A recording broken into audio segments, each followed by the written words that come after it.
Hoy vamos a presentar qué es la distribución normal y vamos a dar un ejemplo para entenderlo de una mejor manera. Primero vamos a explicar el concepto.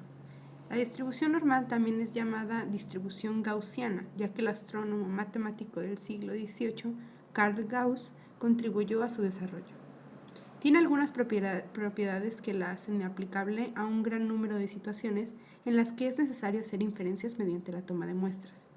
La distribución normal casi se ajusta a las distribuciones de frecuencias reales observadas en muchos fenómenos, incluyendo características humanas, resultados de procesos físicos y muchas otras medidas de interés para los administradores. Ahora vamos a explicar algunas de sus características. La primera es que la curva tiene un solo pico, por tanto es unimodal. Tiene la forma de campana que hemos mencionado anteriormente en algunas otras clases al estudiar esta misma curva. El número 2 es que la media de una población distribuida normalmente cae en el centro de su curva normal.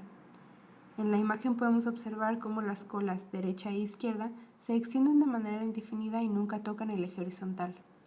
La distribución normal de probabilidad es simétrica con respecto a una línea vertical que pasa por la media. Debido a la simetría de la distribución normal, la mediana, media y moda de la distribución se encuentran en el centro. En consecuencia, para una curva normal, tienen el mismo valor. Otra característica es que las dos colas de la distribución normal de probabilidad se extienden indefinidamente y nunca tocan el eje, como mencionábamos en la diapositiva anterior. Para poder entenderlo mejor, vamos a presentar un ejemplo que trabajamos la clase pasada. Hicimos una encuesta el 16 de noviembre del 2016 en el aula B304, Estadística 1. Le preguntamos a 9 personas de nuestro equipo cuánto dinero traían en ese momento.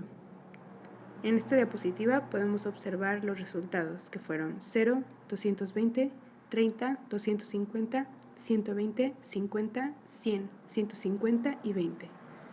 La cantidad mínima fue de 0 y la máxima fue de 250.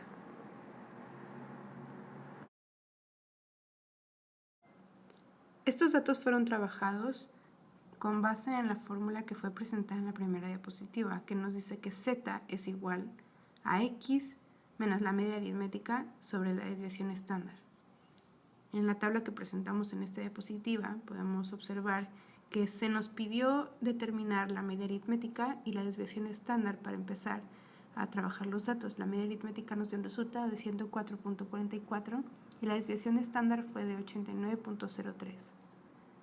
Los datos que se nos pidieron fueron determinar la distribución de menos de 100, más de 20, entre 50 y 60, mayor que 30, menos que 67.5 y entre 2.5 y 22.30.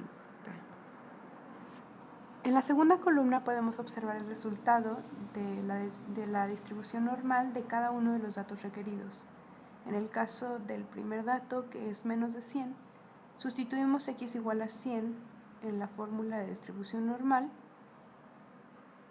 donde 100 menos la media aritmética, 104.44, entre la desviación estándar, 89.03, nos da un resultado de menos 0.04.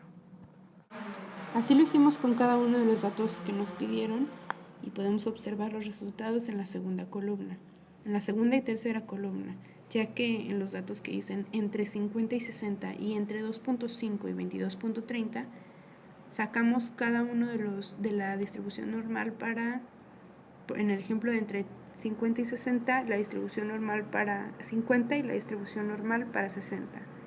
Y lo mismo en el caso del último dato entre 2.5 y 22.30.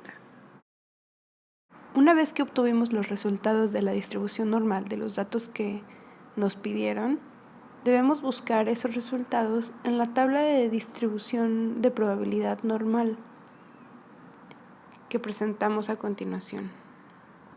Ahora debemos buscar cada uno de los resultados que obtuvimos en esta tabla.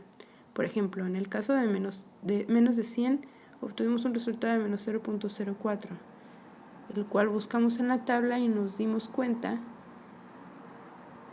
que el resultado en la tabla es de 0.016. Pero ¿para qué nos sirve este número? ¿Para qué nos sirve el 0.016?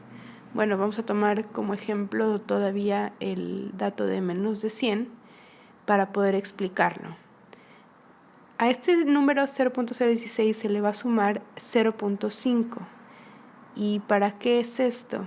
Porque la gráfica se divide en dos partes. En la posición donde está la media aritmética es el número 0.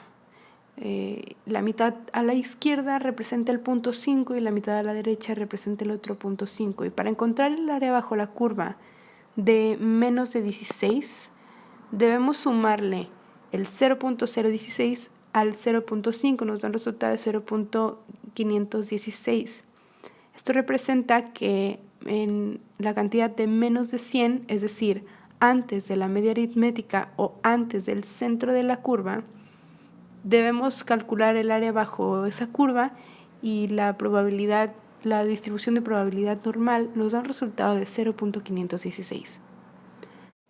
Lo seguimos haciendo con cada uno de los datos que nos pidieron y obtuvimos los resultados que se muestran en la última columna. En el caso de los datos que dicen entre 50 y 60 y entre 2.5 y 22.30, únicamente tenemos que sumar el dato que nos proporciona la tabla que mencionamos con anterioridad con el otro dato. Por ejemplo, en el caso de entre 50 y 60, tenemos que los datos que nos arrojó la tabla fueron de 0.2257 y 0.1517. En este caso nada más debemos sumar esas dos cantidades, lo que nos da un resultado de 0.3774, y es el área bajo la curva que estamos buscando, entre el 50 y el 60. Y lo mismo en el caso entre 2.5 y 22.30 nos da un resultado de 0.6697, que vamos a explicar en una gráfica qué significan estos números. En esta diapositiva tenemos de la A a la F los datos de la diapositiva anterior, de cada uno de los datos que fueron requeridos, y el resultado de la distribución de probabilidad normal. También tenemos una gráfica que nos muestra qué significan estos números. Tenemos la primera flecha que nos indica el área bajo la curva de menos de 100. Podemos observar cómo el 100 está marcado un poquito antes de la media aritmética de 104.4, y de ahí hacia la izquierda es el área bajo la curva que tenemos que encontrar, que esto representa un resultado de 0.516. Podemos observar las líneas de la A a la F debajo de la gráfica que nos indican, por ejemplo, en el caso de la C entre 50 y 60, tenemos indicado entre el 50 y el 60 precisamente el área con una pequeña flecha que representa una distribución de probabilidad normal de 0.3774. Y pues podemos observar cada una de las líneas que es lo que representa dentro de la gráfica. Esto fue todo, esperamos que les haya servido la información y que haya sido lo más claro posible. Gracias.